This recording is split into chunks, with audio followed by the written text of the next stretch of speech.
One.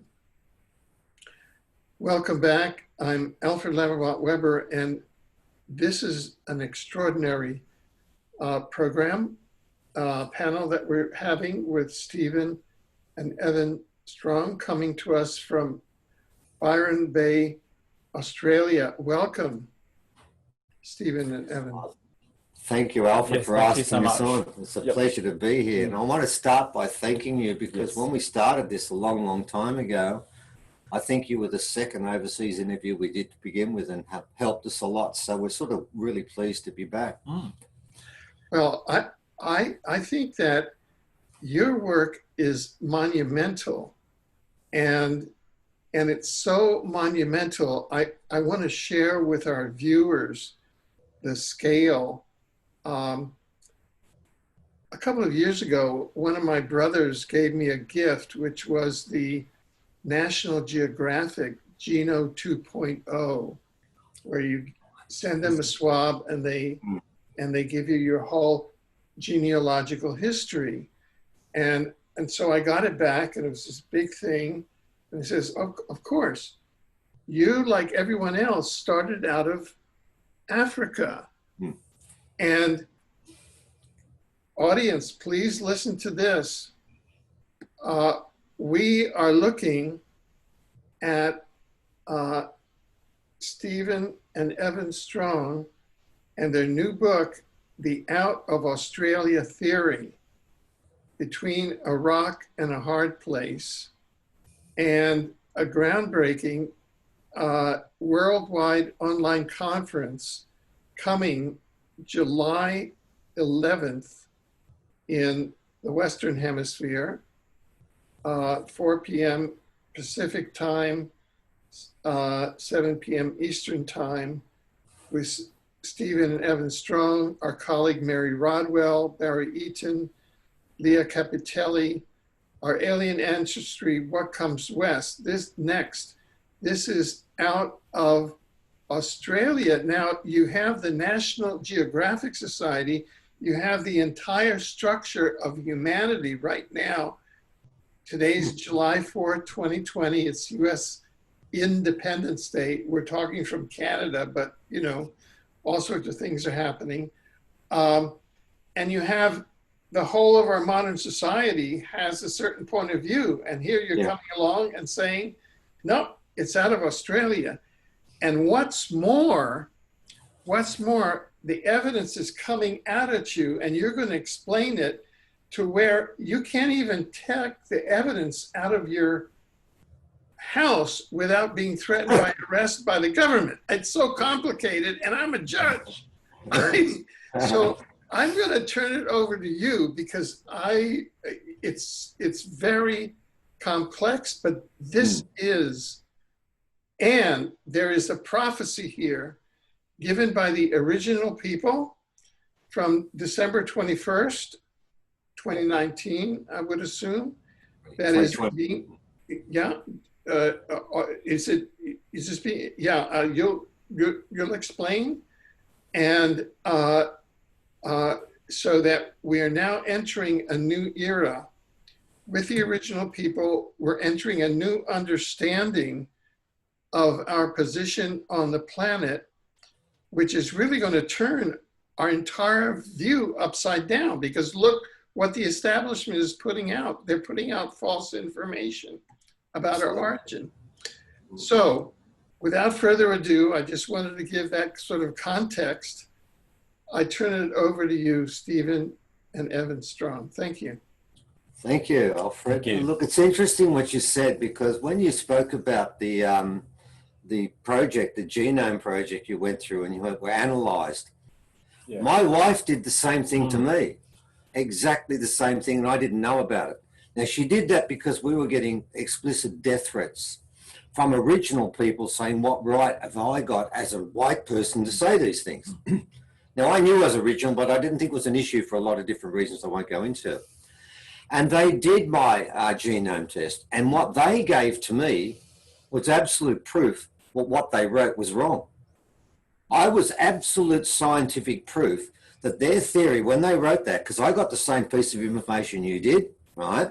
And I got my breakdown, But they didn't look at my breakdown properly, because if they had have, they would have had to scribble that out.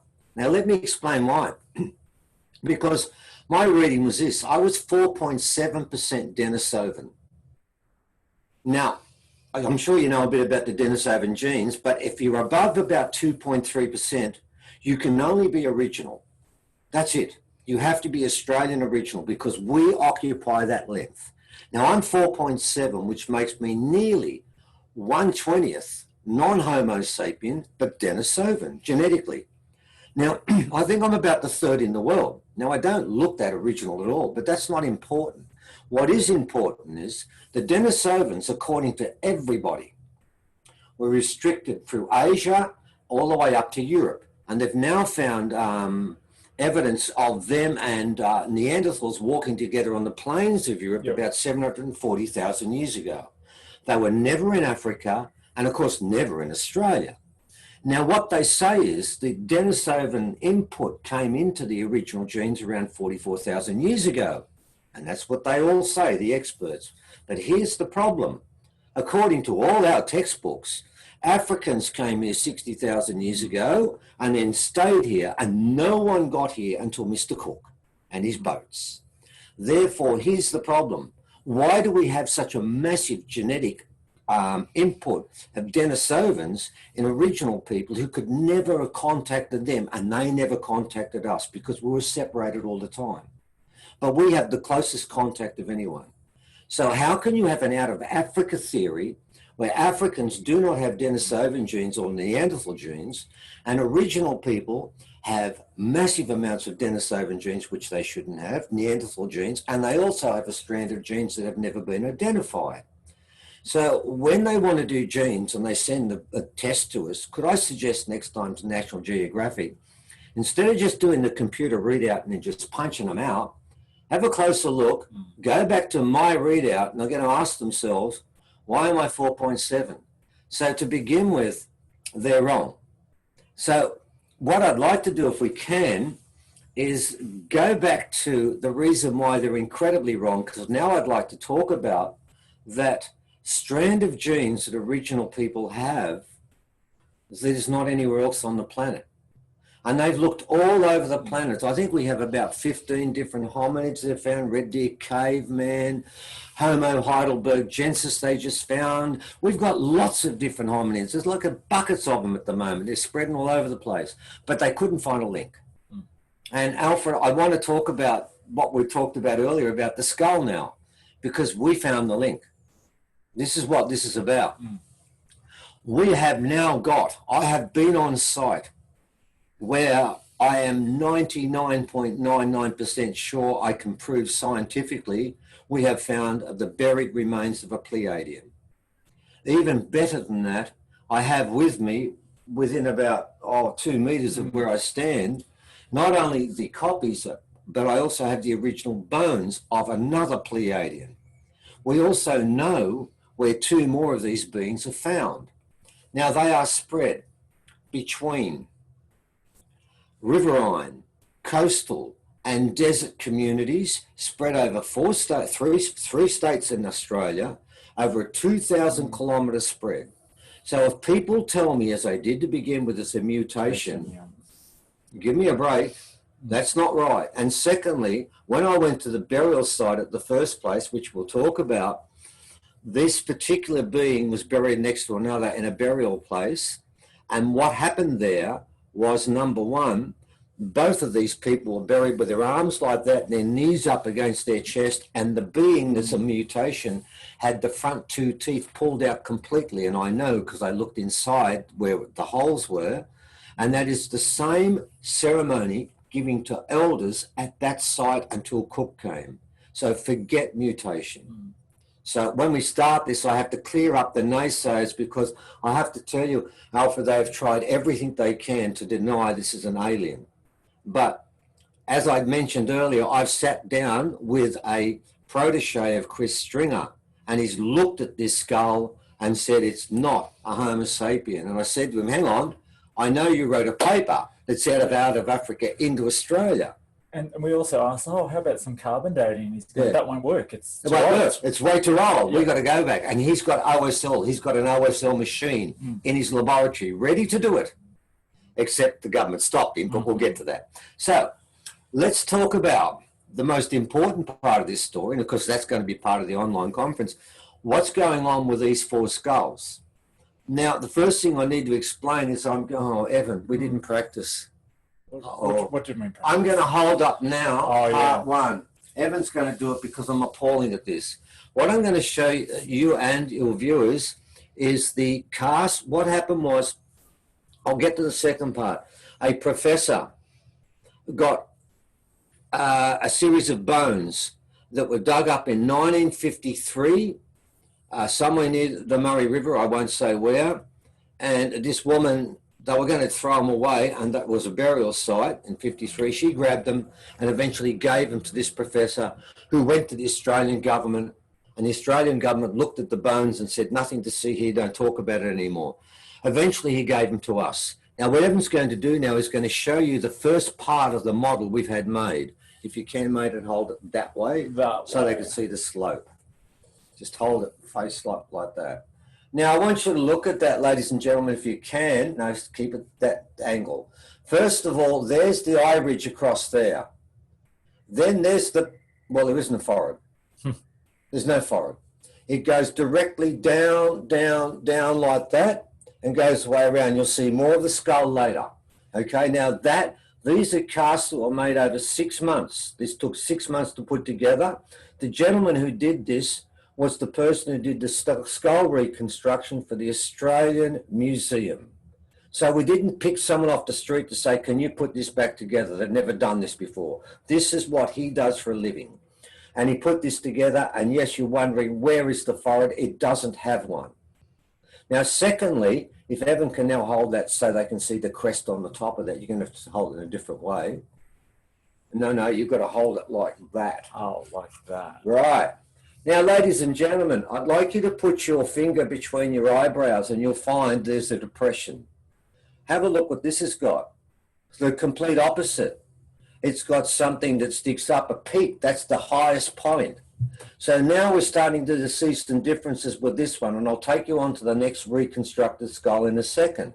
But thirdly, if you can put it back again, please, Evan, what you're also going to note is because of that, the nose starts somewhere up, and we've got a picture of one where the nasal part is still in there. It starts about here, much higher than ours does. So now what you're looking at is the beginning of a being, and we know of 4 of them. It's found all the way through Australia, but its face is not like ours. So we take that away, please, Evan, and go and get number 2, which is this one. Now we're going to show you what happened next. Now, when that gentleman got to that stage, he then passed it on to the person who makes face models. Now, the person he used is the same person who makes the models for the Hollywood films of, what is it, Alien and Predator? Yep. He's the one who does that. So, ladies and gentlemen, again, we went to the best we could to complete this. Now, Evan's going to hold that one up. He was going to have a drink. He's not anymore. And now hold it like that. Now, he made a mistake. He made the forehead too pronounced, but we forgive him for that. But now you're going to see more of that actual face. Now, number 1, Alfred, do you notice the eyes on this are a little bit different than ours? What I would say is in those days, if he's walking around during the daytime, I hope he had some decent shades on, because otherwise he'd be walking around being blinded by the light, literally. Secondly, look at the shape of that nose. You've learnt more about it. And if what I can do, just to help, if you can pull away for a sec, I'm just going to hold up the shape of a Homo Sapien nose. Look at the shape of that.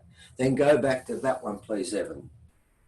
Now, secondly, if you notice the eye sockets there, they're fairly sort of roundish. And when you look at the eye sockets on the Sapien, you'll find they're more square. All right? So what you start to look at when you do that now, Evan, let's show them the important part of this. Show them, number 1, the shape at the back. I'll hold it that way. Yeah. Take your fingers off so you can see properly. Yeah. It's a flask at the back, right? That's not how our skull shape is. So what you've got is you've got the skull receding back this way, like this, straight up, running back like that. And all of the brain is positioned basically above the top of the eyebrow ridge. In our case, more than half the brain is above the eyebrow ridge, and they've virtually got nothing. So that is the long and short of it. So now what I'd like to do, if we can, is take you through some of the observations that led me to the only conclusion I can, that this is not a terrestrial being.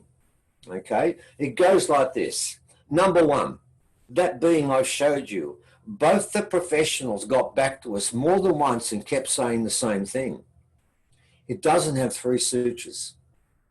It just doesn't. Now, if I can show you the original shaping going back, and this is going to be tricky, there is supposed to be a suture line going at the back there. There isn't one. There is no suture line at the back. We have 3. Now, the reason why they put a suture on the model is because they had the line of the crack there.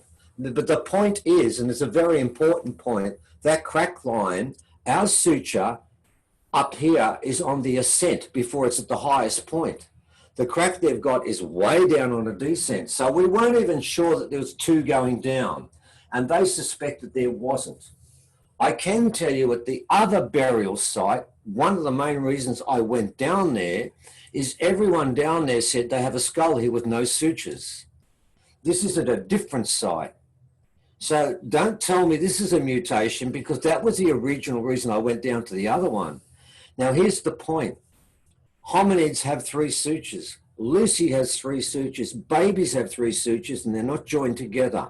That is why we went from 600 to 1300, according to the experts, because our brain could expand. And alas, our so-called brothers and sisters, the chimps, the monkeys, have a sagittal keel, and their brain can never expand. So that's a seminal difference, and that's what makes hominids. Well, this one doesn't have 3 sutures, and it's 17 centimeters at the back. Now, what that tells me is this. If I was a woman and I was bearing that child inside my fetus, and they said to me, do you want a cesarean or natural childbirth? Natural childbirth would be death. I'll take a cesarean. You couldn't give birth to it. That's really important to understand. So we don't have sutures. We also have an issue insofar as there's red ochre on one of these beings too. And now this is the interesting part. Both of these beings were found next to another type of being. Now this is where it gets really interesting. The first being I went to, I held it in my hand, I looked at it, I measured it, it was filmed. Believe me, it's there, don't question it, it's there. At the back of the first thing we looked at, alongside only 1 meter away from the first being with the big eyes, was another being. Now, the being with the alien had a skull thickness of around 6 mils. The one that was about 1 meter away was 1.4 centimeters skull thickness. Not the same. Secondly, more importantly, at the back, it had a 1.5 centimeters, and I remember looking at it and thinking, what the hell is this? Square knob. Now, I didn't know what that meant, but when we went and got the second set of bones from the professor, and I told him about that, he rushed in and got a book and showed me a picture, and he said, look at that. And there it is written on top there, there's a square knob on the back of Neanderthals with a commentary. This is the distinct signature of a Neanderthal skull. So lo and behold, in Australia, next to this obviously alien, we have a Neanderthal. But it gets more interesting. And I did bring it. Uh-oh, we're doing it again. Okay, when I found this, when I was given that skull I just showed you by the professor, when I got there, he never told me this. What he said to me was, when I got there, oh, by the way, I got a second one. First time we knew about it, didn't we, Evan? Yeah. And lo and behold, I'm going to show you the second one, Evan. Would you like to show it to them, please? This is the second one, and some of it's been reconstructed again. And it's like that. Notice it's got the forehead that goes all the way up, right? Nothing like the other one. And notice here, this one's got a different eyebrow ridge, different eye shape like that. And you know what I thought it was, Alfred? I thought this is a Denisovan. I was a bit biased because I've got Denisovan. I thought this is my brother or sister or kinsfolk. So I was quite excited. And if you look inside, you'll see there's red ochre wrapped around it all over the place. When it was buried, the original skull, which we have, was coated completely in red ochre, which is the most sacred color. So we're not picking up peasants here. The people alongside them are very important. But here's the point. Can you show them the skull thickness, Evan? Is there a way you can hold that up? That's 1.5 centimeters. It's the thickest, robust skull found in Australia. That is massive. They are not the same, Albert. They're completely different beings. But this one, lo and behold, they told me what it was. And this comes from the guy that makes the skulls for the Australian Museum. He said, no, I've got good and bad news for you, because I kept saying it's that. He said, no, it's not a Denisovan. I said, oh. He said, it's better. He said, it's an archaic Homo Sapien. Now, archaic Homo Sapiens are only ever found in Africa. No, they're not. They're found here too. So this is what we're finding here. And this is our theory. And this is what we want to expand upon in our online conference. We're finding all these different beings buried next to them while they're in Australia. And you're trying to tell me it comes out of Africa. Ladies and gentlemen, African genes don't have any Denisovan or Neanderthal in them. And you think they're the oldest? We've got all that and stuff you guys don't even know about.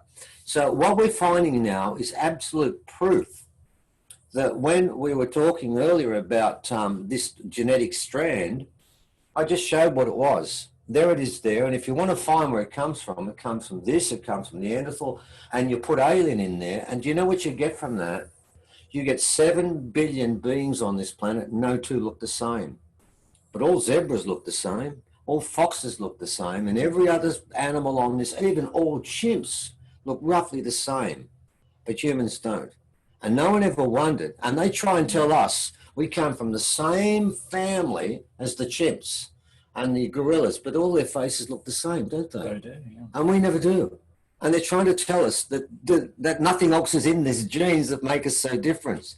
Well, I just showed you what made us so different, because that skull I showed you is nothing like that. You mix that with us, this one here, and that Neanderthal I showed you over there, then you get 7 billion faces and they never look the same. And some of us stand 1/2 meter tall, some stand 2.5 meters tall.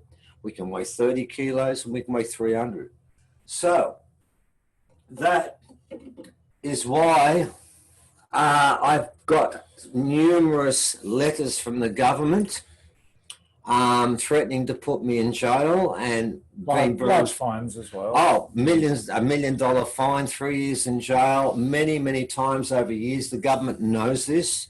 I've got him in emails too. I've had him in phone calls from the time we stumbled onto this site. Because what it proves is that the people who are saying that aliens don't exist are wrong on 2 counts. They were here now, but they've been here forever. That's the most important point. Now, our elders tell us a lot. If I can share you a bit about what the elders have said about this skull. And I want to tell you a story which I think is very important. It gives another dimension to the skull that I've just showed you remade. And it happened when we were driving towards this academic's place, and we were 10 meters out, somewhere in Victoria, weren't we, Evan? We were. And I got a phone call from my Ramangeri elder, Wirichin, and he said to me, "You going to look at a skull right now?" Now, Alfred, that was a bit of a surprise, because none of us told him that. Evan didn't tell him, so we're a bit taken aback by that. He said, "The spirits have spoken to me about what you're going to do."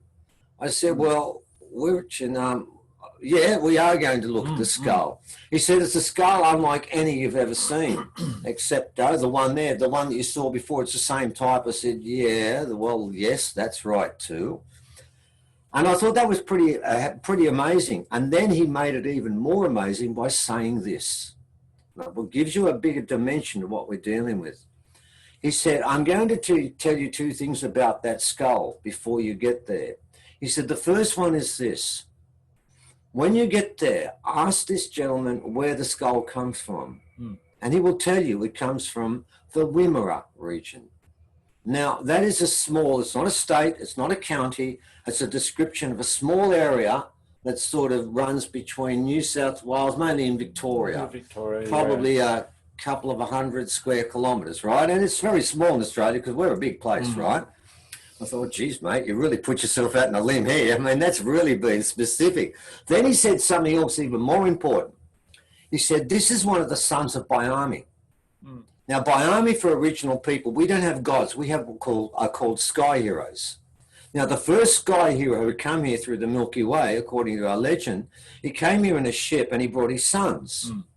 Now, I was being told I was going to see the son of Biami, which means it's obviously an alien, and it was found in the Wimmera region.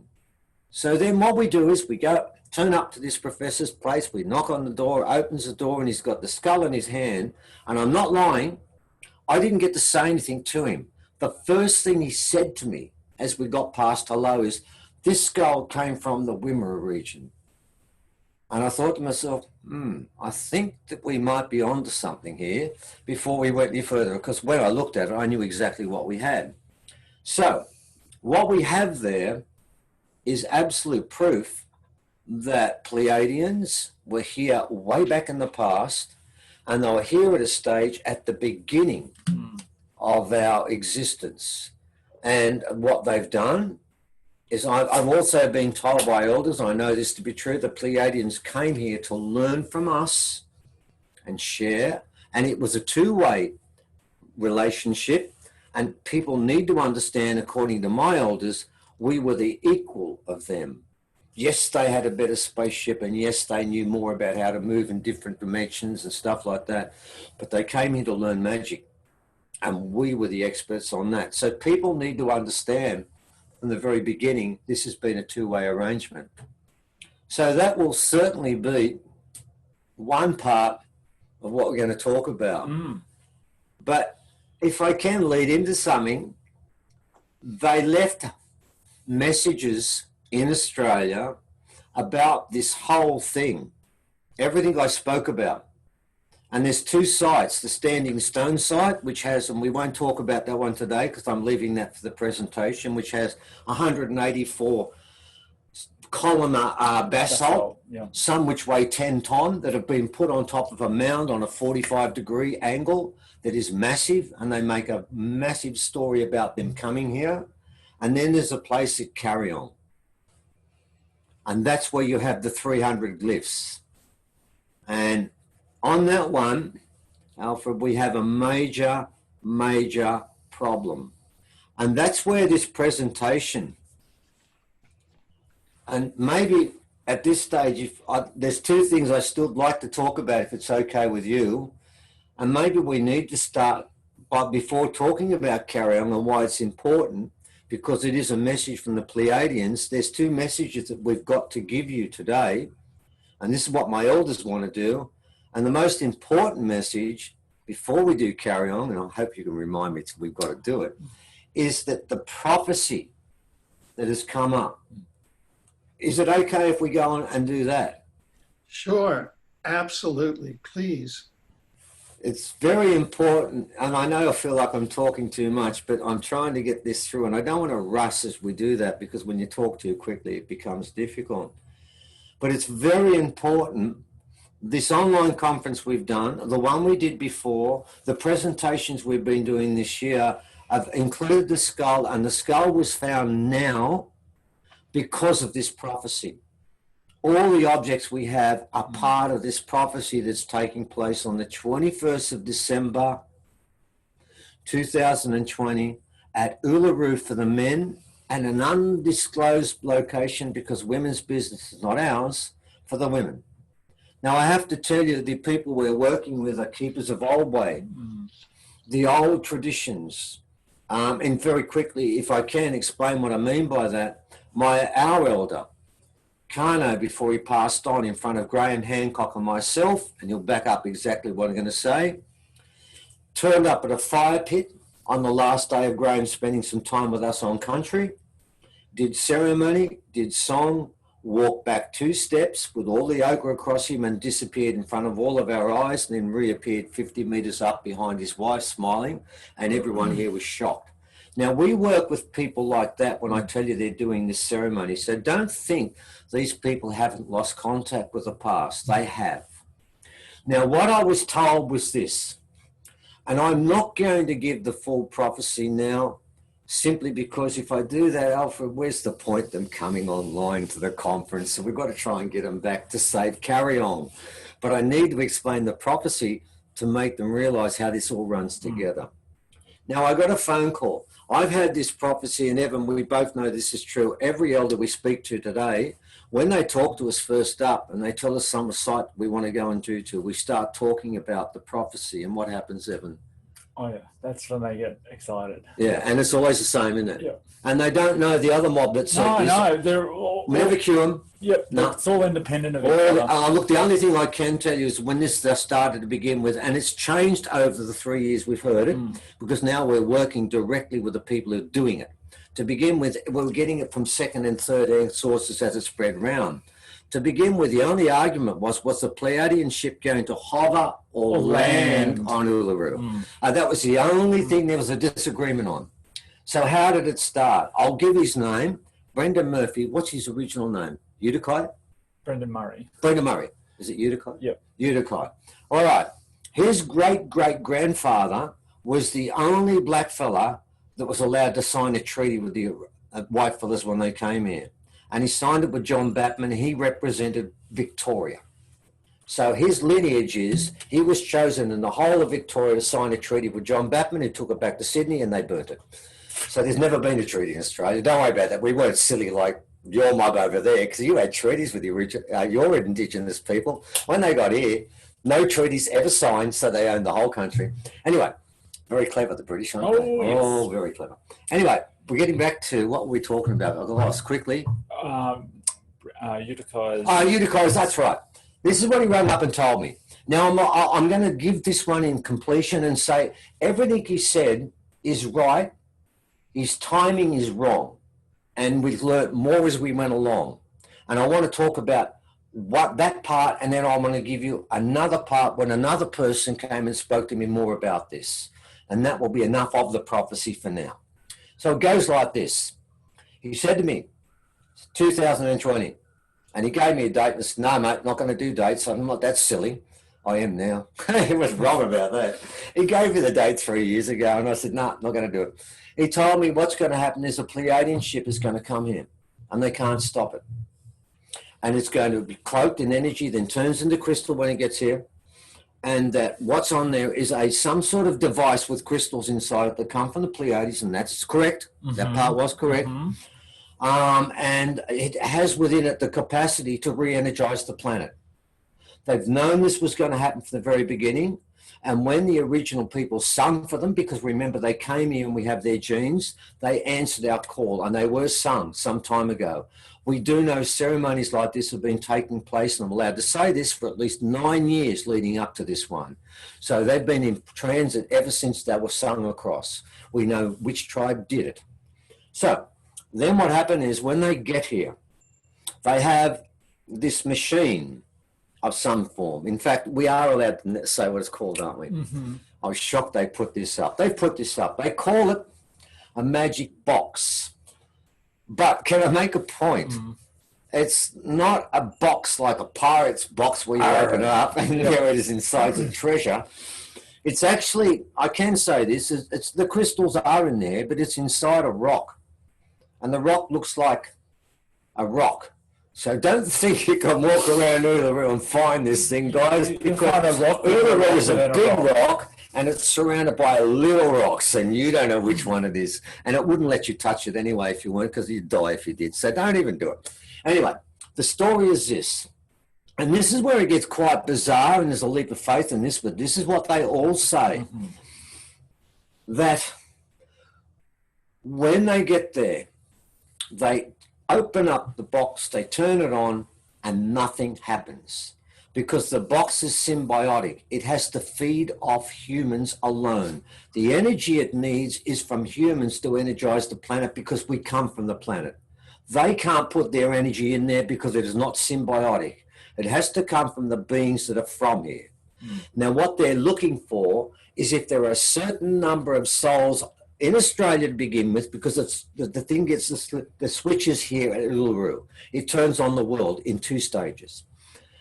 If there are enough people in Australia that aren't fearful about the coronavirus, aren't fearful about warfare, but fearful about losing their job, fearful about people walking past them that might get them sick, fearful about terrorists and fearful about a war with someone else. All these things are going to happen this year. And everyone told me this was going to happen because they know, the draconians, the reptilians and that, Bob, know they're coming. But if there aren't enough souls, and this is what this is all about, if there aren't enough souls that are faithful and true and believe that good's going to come out of this, that energy cannot feed that machine. And that means the machine doesn't get turned on. It sits on idle. It will not charge up. And then it becomes like Hitchhiker's Guide to the Galaxy when the whales leave and say thanks for the fish and leave us to our own devices. And I'm then told within 3 years the earth will flip over to cleanse itself and the water will go around 3 times and there'll be nothing left. That's one option. If there are enough people, and at the moment, I'm not so sure, because the bad news is, Alfred, if the number of people needed was 10, I think we're okay. If it was 100, it'd be a bit of a stretch. If it was 1,000, I'd start to worry. If it was in the tens of thousands, I'd be very worried. If it was 6-figured, I'd be petrified. The number is 6-figured. I know what the number is, and they've even told me that. It's that specific. So we have a problem. Do you mean like 6 figures as in 154,000? Yes, 100. It's got to have, I'm not going to say the number, but it's greater than 100,000. Right, we've got 25 million here, and I can tell you now, our mob's pretty fearful at the moment of a lot of things. Yep. Am I going to keep a job? Is the economy going to collapse? Am I going to go, there's that person there, if they got the virus, because some people are asymptomatic. The media every day are flogging it. We're losing everything. We're losing our rights. The whole thing's falling apart, and people are scared shitless, and that's what they want. This is what this is all about. This was the plan behind releasing this damn thing. So what happens if people do believe? They've got to have a leap of faith here because there's so much fear around us. What happens then? Okay. According to all the elders, this is what takes place. If the switch is turned on, that number we get, which is over 100,000, energize that particular crystals, that then turns on Uluru. And then the Schumann resonance, which has been going up and down and peaking all the time, stays locked in on that higher level of 140, 150 forever. That then goes to 5 sites in Australia that are spread around like a web.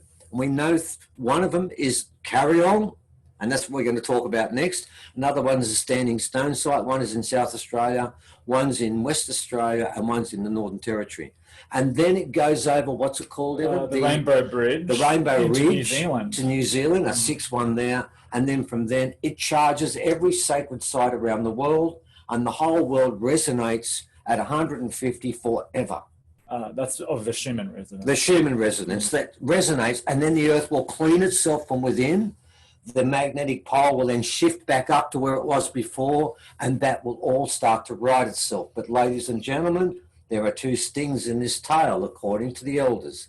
Number 1, there are, how can I put this? Not every soul on this planet is worthy of being on the planet now that it's picked up into being a universe. And by the way, this will resonate between the whole of the cosmos, what happens here. It's like a beginning point again. The problem we have is this. There are CEOs, there are bankers, there are Bill Gates, and there are other people who are not part of this anymore. And what happens is this earth for a while will have 2 realities at once for only a short period of time. The lower reality of 7 on the resonance and the higher one of 150. And every soul gets drawn towards the reality that resonates with where they are. If they are not developed, if they're not ready, they go to the lower resonance. If they are more, they don't have to be perfect, but at least partially ready, they go to the higher one. And then what happens over a period of, I don't know, days, months, I don't even know that. We coexist beside each other, but we see them as a shadow out of the corner of our eye, and they the same. They are still here on the material plane, so are we. But we're like shadows that pass each other. But the lower shadow must, because you can't have two realities on a material plane. It has to vanish, and it does. It's like quantum physics where there's a little bulge and it slides away. Now, my elder, to begin with, I asked, well, what happens to the mob that don't make it? He said they get destroyed. And that's why to begin with, I knew that was wrong. But the ones I'm talking to now, the ones doing the ceremony, laughed at that and said, how could that happen? There's no punishment in this. What happens is those beings don't come back to this planet for a long time. The souls don't. They just incarnate on another Earth, just like the one that we're on now, right now, that's vibrating at 7 and go through all the grief and drama they've been through. But this planet has to have a rebalance because it's gone too far one way, it's too far, and it's lost its balance. And what happens here then resonates everywhere. And then what tends to happen for a long period of time, there is a division, and this planet will resonate completely for that period of time at that higher resonance. I don't know what happens after a period of time. They said it's 1,000 years. I don't want to get too biblical, but that's the trick. Now, the last thing I'd like to say about this is the most important part of this is what side of the line are you on? You know, which ones are going, which ones are staying. Now, I didn't get that off Brendan. I got that off a spokesperson for the mob that are doing the ceremony. When they approached me and told me more about the ceremony and something we have to do at it. And I asked him at the finish because he was telling me the same story completely, within more detail, which we're going to talk about on the online conference. And at the end of this, because it wasn't a happy story, there was laughter. Because at the end I said, look, your elders know all about this, been preparing 9-10 years for this. What percentage of the global population are going to go up? Well, not up's not the right word. It's not that. Just stay here while the others go to kindergarten again. No one gets harmed. And he said to me, why don't you have a guess? And I said, oh, gee, 25%. I said, a lot of good people around here. They'd lay down their lives for others and they care about people. And when I had that skull to begin with, it tried to kill me. And I was on death's door twice and they were ringing up to saying, you okay? And stuff like that. And I played tennis with them. And he said, but do they get why they're here? Do they understand the whole purpose of life? I said, oh, God, no. I said, but they're good people and they go from day to day and it's all fine. He said, right then. And I said 25%. And he laughed his head off. Hysterical. Hysterical. So that was a joke. I thought, this is a change in territory. It's been pretty serious now. He was holding killing rocks I gave him to hold to say, if you're lying about this, they'll kill you. Now put it on and tell me the story. And now we're laughing. And I said, did I go too low? He said, oh, no. He said, way too high. I said, what? I said, all right, 10%. And he laughed again. I couldn't believe it. I said, what are you doing here? He said, low. He said, no, you're wrong, mate. No, not going to accept this one. He said, go again. He said, no, I'm going to do it. He said, 2 to 3%. And then I argued with him. And I want to close with this one, on this part of this, if we can. I'd like to get carry on before we finish. But I argued with him. And it's important you know the argument, people, because it's about what we've got to do to be there. This is the important part. That's why we've got to close with this. And even if I have to do this one, even though it's an important part, and people won't come to the online conference, but this has to be given free. I said, man, you're wrong. I said, okay, look, these are good people. Why? How can you get from 25% to 2%? I know these people. I mean, they think I'm weird and ridiculous, but they're nice people. They mean well. He said, why do you think we've been incarnating here? I said, yeah, to learn the whole business. He said, what are the 2 lessons that everyone must learn? I said, well, these guys are really good on love and compassion. But when it comes to knowing why we're here, hopeless. So, well, this is a university. You can't pass one subject and fail the other and get a degree. And this is when the degrees get held out. He said, now, those people who think you're weird and odd, they don't understand why they're here. They didn't get it. Why do you think you keep coming here? That's all you're supposed to learn. 2 things. One of it, 50%, is the meaning of life. And it's not 40, well, it could be 42. I don't even know about that. Anyway, regardless of that, that's what you're here to learn. And then to learn to love, because it's the most powerful force in the cosmos. Those are the 2 things you've got to get. Then you learn magic. I said, okay, fine. He said, so we've got to take them out. I said, all right, but the 10%, that they got the love and they got this stuff. That's the 10% I came to next. I said, I covered you there. He said, no, you didn't. He said, no, those 10%, they're the ones who get it. I said, yeah, okay, fine, we got that. They got the love, yeah, attempting at it. He said, okay, let's talk about them. Do they meet idiots? Do they meet fools? Are they challenged? I said, oh, God, in this planet, idiots and fools, they're everywhere. He said, how do they react? He said, do some of them complain to you about what they've done and tell you how bad it is and how horrible they are? I said, oh, God, yeah, plenty of them do. Oh, right then. He said, now this planet is full of negative energy. What are they creating? I thought, oh, shit, here we go. I can see how they're going to get done now. I said, well, I'll probably not do much. He said, do you believe that thoughts have energy? And I thought, oh, God, now I'm getting done in here. Look, I learned something about when you're dealing with elders, Alfred, don't try and argue with them, mate. It's just not worth the trouble. I said, no, energy, no, bad energy, no good. He said, well, you mean they've come here and incarnated so many times, and here they are, just on the day of judgment, and here they are saying bad things about people. Face to face, we give you a tick for being brave and warrior-like. Not a problem with that. Behind their back, that's backbiting, that's gossip, that's pernicious, and you can't come. Right then, I said, well, what about 5%? He said, oh, but I haven't finished. I thought, oh, God, this is it. He said, have you ever, he asked me, have you ever dealt with people and after you were sitting there thinking bad things about them and thinking what an idiot they were? I said, yeah, we all do that. He said, no, well, what have you done? Is that a thought? I said, yeah. You didn't say it, did you? No, I wouldn't want to say it. No, I just thought it. Said, what are words? Are they an expression of a thought? Which came first, the thought or the word? And what's the energy in the words or the thought? I said, it's in the thought. He said, well, then, you're no different. I said, oh, God. He said, right then. He said, looks like I'm with the other mob. I won't be coming with the 2 and 3%. I'm not going to make it. Yeah. And then he said to me something, so that gives us hope. He said this, he said, no matter. He said, this is a race. The finishing tape is at 9 o'clock. And I'll tell you a little bit about that. 9 o'clock, they'll be at Uluru. There'll be elders there that'll be part of that. They will be doing ceremony. And I've been told what the ceremony is like, and I can't say that, of course, at 9 o'clock. And what's going to happen then is that you'll be judged when you're called in Australia to begin with, from that machine, whatever it is, magic box they call it. Because if your energy's right, then, just then, if you've cleaned yourself up by then you'll be fine. But remember, that means between now and then, you've got to stop harboring negative thoughts, because you're no use to the change if you're doing that. And if you've got negative thoughts straight after this ceremony, and I know it sounds bizarre, well, you're going to be judged by yourself, and you'll carry that to your judgment, which drags you to the lower level. So the moral of the story is it's 2 to 3%, but it's gone up. The COVID virus has done that. I believe it is now 5%. Yeah, I think a lot more people have opened their awareness up.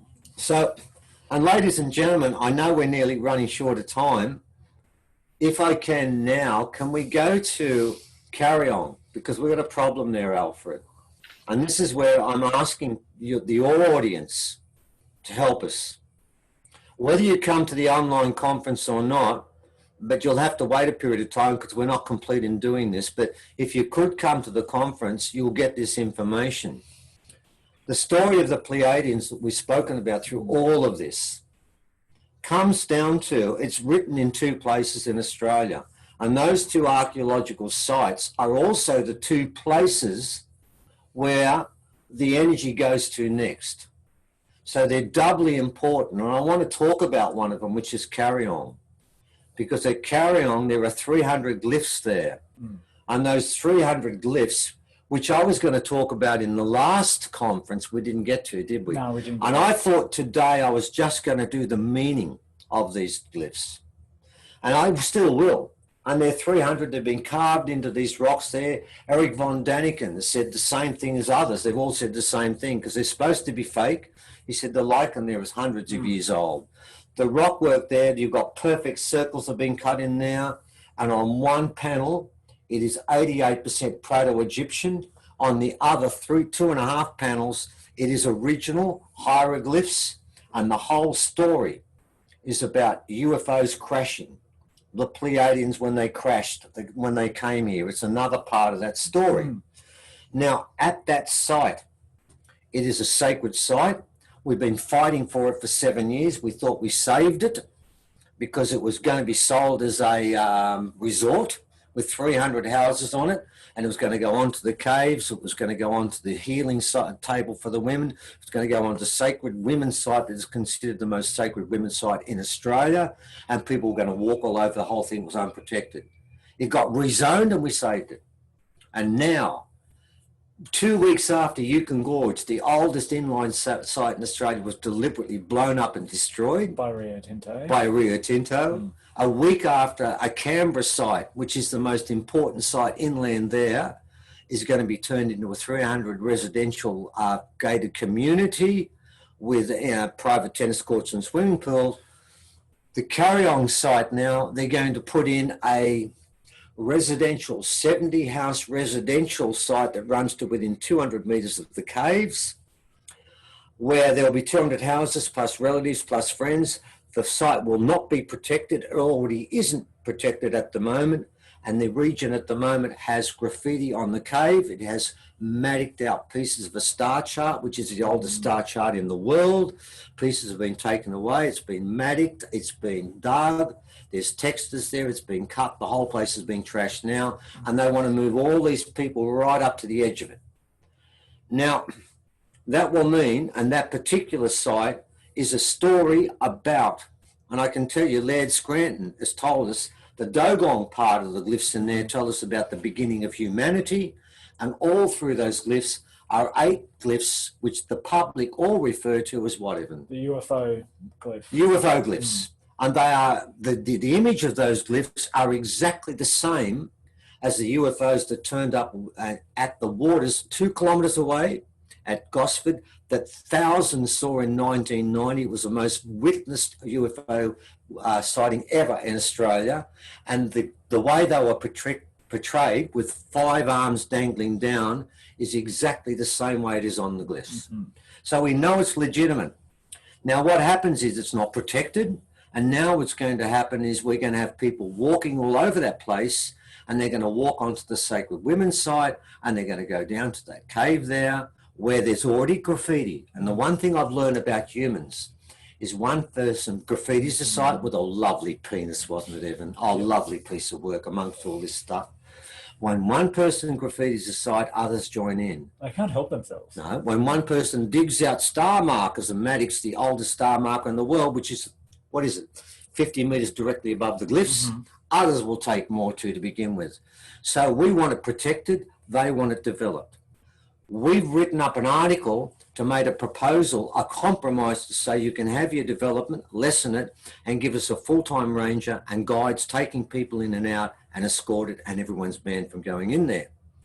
What we're going to ask people to do is if they come to our talk and learn all about this story, at the end of it, we're going to ask them to go to our article we've put up, attach it, make a comment, and then send it to people like the politicians, the Lands Council, the local politicians, and lobby them. And we're going to try and start people all over Australia to lobby them to stop them from doing this. Because in Australia, what they're doing in Australia is they're destroying, deliberately destroying all the original sites in Australia. It's like a second land grab. And the worst part is, Alfred, we've gone into it in some detail, and it works like this. The Yukon Gorge site, the elders there asked us to write an article because I went and fought for another cave there. And I found out that in that part of Australia, their land has 829 leases, mining leases on their land. And here's the sad part of this story. Legally, I've gone into detail with it. When they get a mining lease, they get exclusive rights, inverted commas, in their lease to do whatever they want on that land. And the 2 people who make that decision are the mining companies and the Aboriginal minister. The tribe has no say in this. So when they destroyed Yukon Gorge, which had a date of 46,000 years, Rio Tinto know they will not pay 1 cent in fines and they will not go to court. And that is the law for the whole of Australia.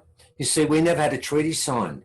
So therefore, your Indigenous people have sacred sites that are protected by law. We don't. So when they want to do a subdivision in Canberra, right next to the Australian War Memorial, 300 acres of Aboriginal land, they're going to take them off them because they've got a lease on it. All land in Australia, in Canberra, is leasehold. So therefore, they've got exclusive rights. So they take that one. Now, the one up here, same thing applies. That land belongs to someone else. They can do it and we can't stop them. So we're getting done in. So we're asking for help in Australia, and we're going to push this in Australia, and we're asking for help from everyone. Because we lost Yukon Gorge, carry on's more important.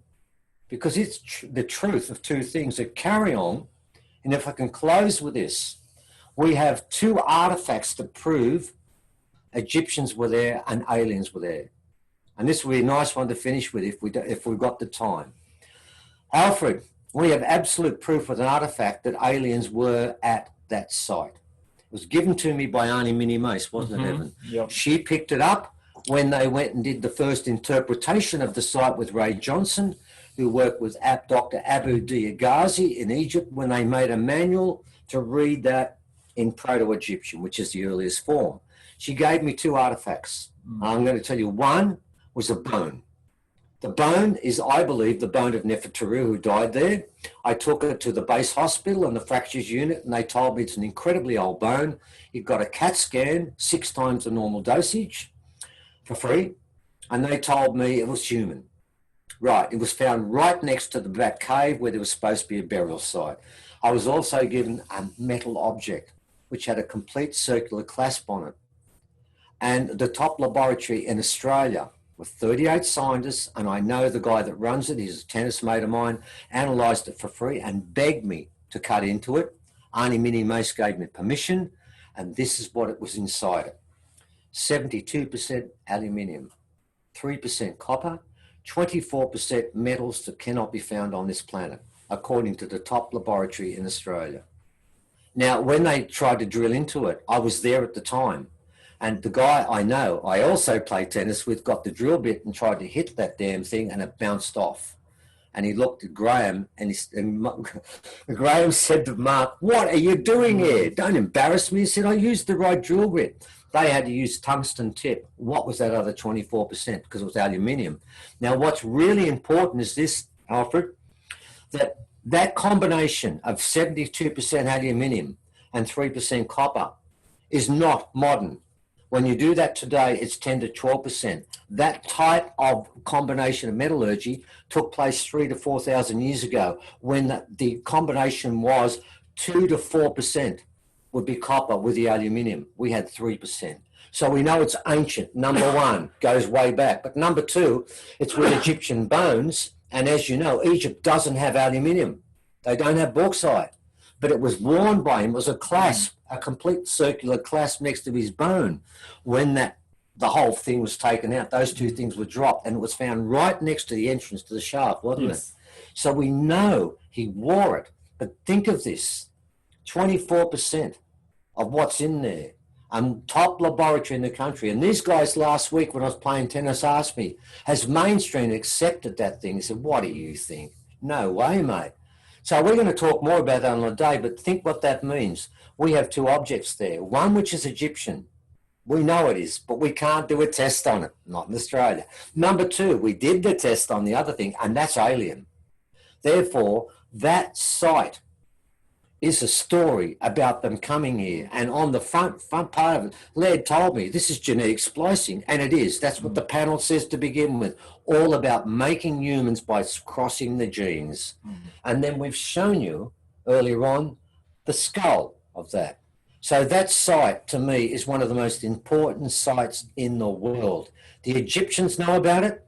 We know they've authenticated. We even heard that from Bob yesterday, didn't we? Yeah. They know full well that's legit. It's not fake.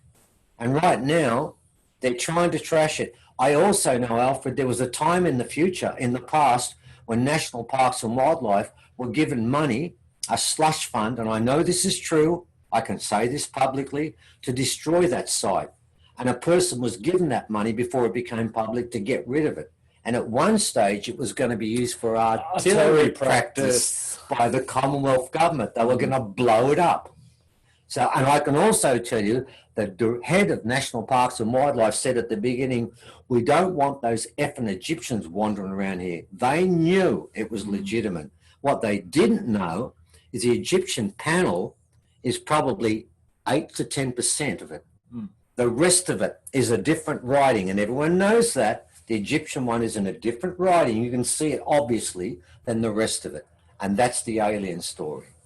And that is why the government will never recognize it. That is why we get lots of friendly letters from the government, because we believe in Australia right now, with the skull, which I can't get tested, when it does, we win. If we save Carry-On and rebuild the Standing Stone site, it will be prepared. And remember, those two sites I mentioned are the two sites that will be energized after Uluru. So when you put that all together, we're trying to give people facts with that may give them hope to what we ask for, which is a leap of faith from the original people. This is their story. I'm 99% convinced it's right. I've got to be honest with you, Alfred, if it isn't, the mob running this show, they're going to trash the place. Seriously, they're making a mess of it, and they're deliberately destroying it this year. We need something else. We need another way of doing this. And everyone's talking about winds of change. They can feel it. What we're going to try and do in that online conference is give substance to it. And hopefully, if people come along, and we're going to hope that you're going to join us for one of it. And the best part of this conference, ladies and gentlemen, is this. You get it for a week. You don't have to watch it all at once. I wouldn't. I haven't got that attention span. I'd be gone after one, particularly watching me rabbit on for a while. You get it for a week. You can't load it. You can't send it to anyone else, but it's yours for a full week to watch once. If you want to watch it a couple of times, you can. Then it disappears. And if you find it's worthwhile and you know other people who want to be emboldened and have hope and think there's a chance, and remember this, if you ask the Hopi, the Cherokee and the Inuit, they will tell you the change begins in Australia. We're not saying something that the mob out there don't know. And we know that many American Indian tribes are telling people that it begins in Australia, and they know this is coming. Around the world, there's common talk about this, but in Australia, we've got the details.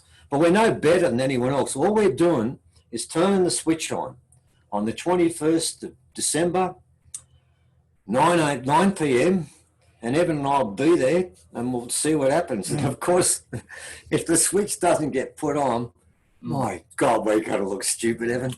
My wife was telling us at the finish, don't do the date, don't do the date. But we didn't have a choice. We have to do what the elders tell us to do. So, yeah.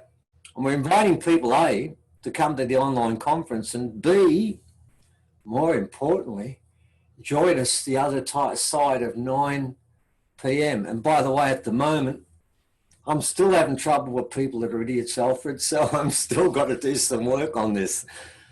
But we're getting there. Yeah. So I really want to urge people, and we're going to have all of the links in the video description and in the article that will accompany this, to go to ouralienancestry.net, and that's how you connect up to the conference and you link into this entire effort, because we have to get up above the six figures. We're not there. We're not there. It's a worry. Into an ascension here, and then to be connected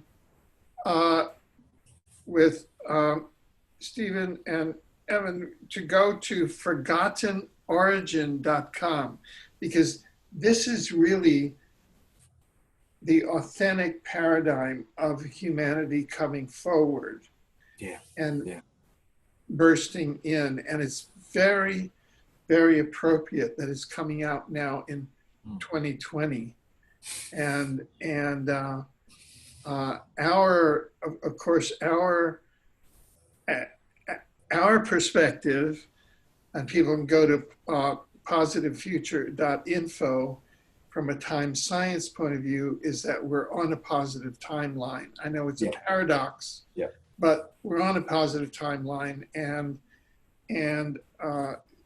this is all going to be positive and is going to happen. So, but our alien ancestry.net, and that's going to be the watchword, and then forgottenorigin.com. And we're now on high alert. You have placed Homo Sapiens on high alert for the rest of 2020. Oh my, So the bar is high. It is high. You've got to give love to everyone, and the fools out there, and they're everywhere, on the day, in the news, everywhere. You just got to look above this and say, well, everyone are making their own decision. The beauty of this is that it's an elegant form where the best part of this story is this: the animals on this planet, Alfred, have done nothing wrong. All of them. They live in nature's accord. They live to God's plan. There's only one animal that's misbehaved.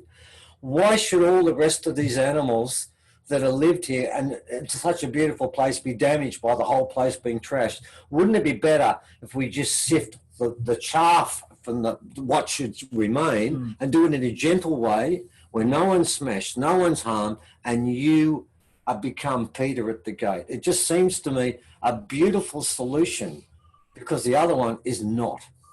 And at the moment, we're looking at the other one. So you're right. So I really do feel, I mean, if we're wrong, we just did what we were told to do, and they gave us the date, they gave us the time. We're going there. We're going there to do that. So let's hope we are right, because this planet deserves it, and it certainly doesn't deserve what we're giving it now. Exactly. Well, I certainly want to thank you on behalf of all of us for the work that you're doing and for this message, and all of us, you know, and so we are urging our audience to go and to participate here and to participate for the rest of 2020, connected in December 21st, 9 p.m. and beyond. We're zoned in. And so, thank you very much. A pleasure. It's a pleasure. Thank you so much for asking us back. Thank you. Appreciate it. Totally. Beautiful. Thank you. Okay. Great.